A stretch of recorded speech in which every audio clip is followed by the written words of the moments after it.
একদিন এই আবেদ ব্যক্তি তার বন্ধুকে একটা জঘন্য পাপ করতে দেখল। এমন একটা পাপ যেটা দেখে তার মনে ধারণা আসলো এটা চরম জঘন্য একটা কাজ।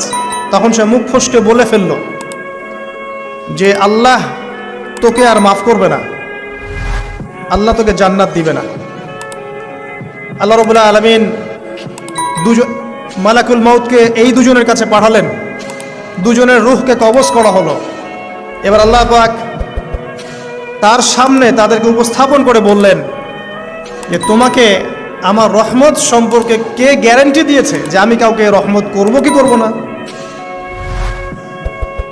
যাও, আমি তোমাকে জাহান্নামে পাঠালাম, ওই ব্যক্তি যে আমার রহমত প্রত্যাশা করেছে আমি তাকে জান্নাত দিয়ে দিলাম। দুজন ব্যক্তির ঘটনা পড়লাম। একজন ব্যক্তি প্রচণ্ড রকম আবেদ, প্রচুর ইবাদত করে। আপনারা জানেন ইবলিসও কিন্তু আবেদ ছিল, ইবলিস কিন্তু প্রচুর ইবাদত করেছে। এখন ওই ব্যক্তির একজন বন্ধু ছিল, এটা বানু ইসরাইলের ঘটনা। তো সেই বন্ধু পাপী ছিল, বিভিন্ন কবিরা গুনাহ করত। আর এই আবেদ ব্যক্তি বারবার তাকে নসিহত করত, গুনাহ ছেড়ে দাও, তুমি পাপ করছো, গুনাহ ছেড়ে দাও। তখন সেই ব্যক্তি যে পাপ করছে সে বলতো যে আল্লাহ কি তোমাকে আমার রক্ষক বানিয়েছেন? আল্লাহ কি তোমাকে আমার উপর দারোগা বানিয়েছেন? আমাকে আল্লাহর হাতে ছেড়ে দাও, আমাকে নসিহত করতে শোনা।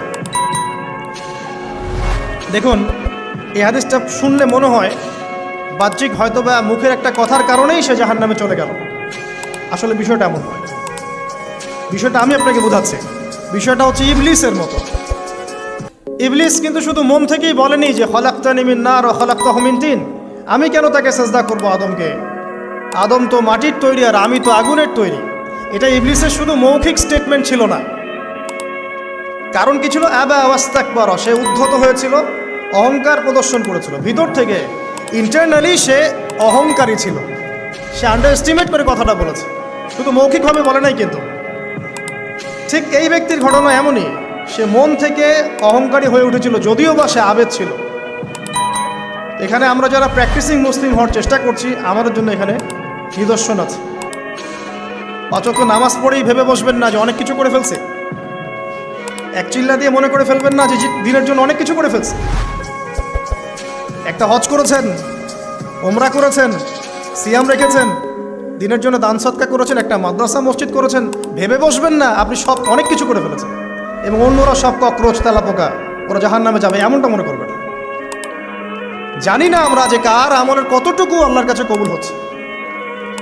তো এখানে এই ব্যক্তির সমস্যা ছিল এই, সে নিজের আমলটাকে অনেক ভারী মনে করছিল এবং সে স্টেটমেন্ট দিয়ে ফেললো যে তোকে আল্লাহ পাক মাফ করবে না।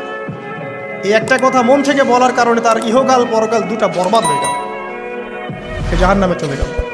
ঠিক আরেক ব্যক্তির ঘটনা আছে এমন, এগুলো সবগুলো রেফারেন্স আছে।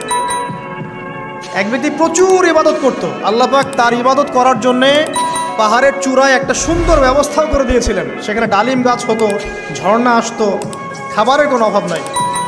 হাদিস এসেছে 500 বছর সে ইবাদত করেছে। কত বছর?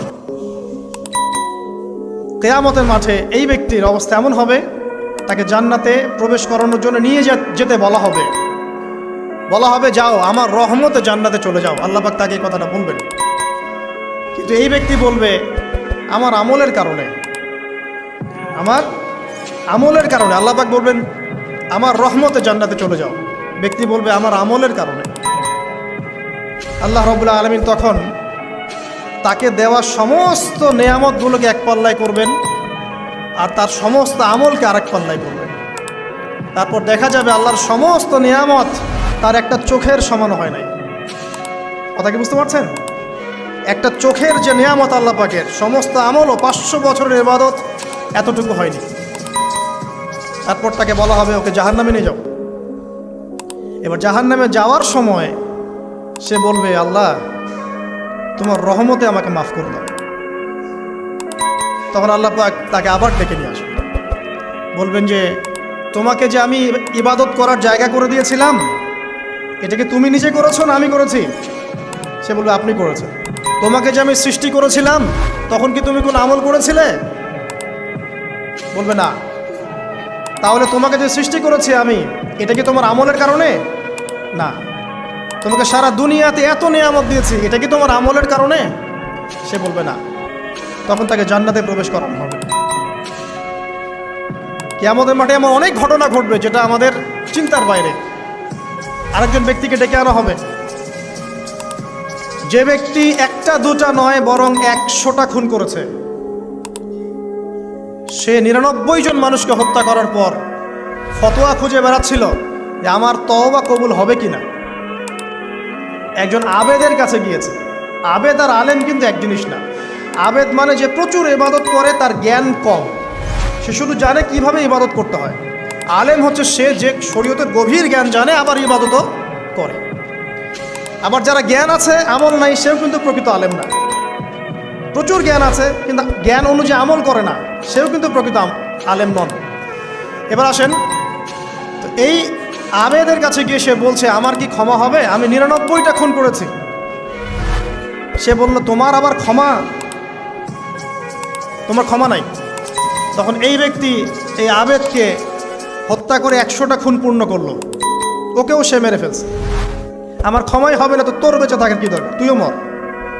কি বুঝতে পারলেন? বর্তমান বিশ্বের উগ্র মাথার পলিটিশিয়ানদের মতো অবস্থা। আমার দেশের সমস্যা, তোর দেশ পারমাণবিক বোমের উড়াই দিব, মানে এরকম একটা অবস্থা। তো আল্লাহ রাব্বুল আলামিন এই ব্যক্তির মধ্যে একটা চেতনা তৈরি করলেন যে আমাকে তওবা করতে হবে। সে তখন সার্চ করতে লাগলো আরও কোনো আলেম আছে কিনা। এরপর অনেক দূরে একজন আলেমের সন্ধান পাওয়া গেল। সে সেখানে গেল, তাকে গিয়ে বলল আমার কি ক্ষমা হবে? সে আলেম তাকে বলল হ্যাঁ, তোমারও ক্ষমা হতে পারে, যাও তুমি ইস্তেগফার করো এবং এই এলাকা থেকে অন্য এলাকায় চলে যাও। মানে যে এলাকায় তুমি অনেক দিন ছিলে, যেখানে তুমি অনেক পাপ কাজ করেছো, এখানে থাকার দরকার নাই। তওবা করে তুমি অন্য কোথাও চলে যাও, নতুন একটা জীবন শুরু করো। এখানে থাকলে হবে কি, তোমার স্মৃতিগুলো তোমাকে তাড়িয়ে বেড়াবে, মানুষ তোমাকে খারাপ নজরে দেখতেই থাকবে, তুমি তখন কষ্ট পাবে। এই জন্য তুমি চলে যাও। তো চলে যেতে যেতে সে রাস্তায় ইন্তেকাল করে। এবার তার রূহ নিবে কে? এই জন্য দুদল ফেরেশতা আসছেন, জান্নাতি এবং জাহান্নামী। তাদের মধ্যে বাক বিতরটা হচ্ছে কে রূহ নিয়ে যাবে। তো জাহান্নামের ফেরেশতারা বলছেন সে এতগুলো খুন করেছে, তার রূহটা আমরা নিব। আর জান্নাতি ফেরেশতারা বলছেন না, সে তওবা করতে এসেছিল, অতএব সে আল্লাহর অভিমুখী হয়েছে, তার রূহটা আমরা নিব। আল্লাহ পাক এখানে একটা কৌশল করলেন। আল্লাহ পাক ফেরেশতাদেরকে বললেন তোমরা রাস্তাটাকে পরিমাপ করে দেখো, যেদিকে যাচ্ছিল তার পরিমাপ বেশি নাকি যেখান থেকে এসেছে ওর পরিমাণ বেশি। আল্লাহ পাক জমিনকে আদেশ করলেন হে জমিন তুমি প্রশস্ত হয়ে যাও। এবার পরিমাপ করে দেখা গেল সে তওবার দিকে আসছিল, এর পরিমাণটা বেশি। এই একটা কাজের ওসিলা আল্লাহ পাক তাকে মাফ করে দিল। মনে রাখবেন এটা মৌখিক বিষয় ছিল না, সে মন থেকে ভিতর থেকে কিন্তু সে আল্লাহ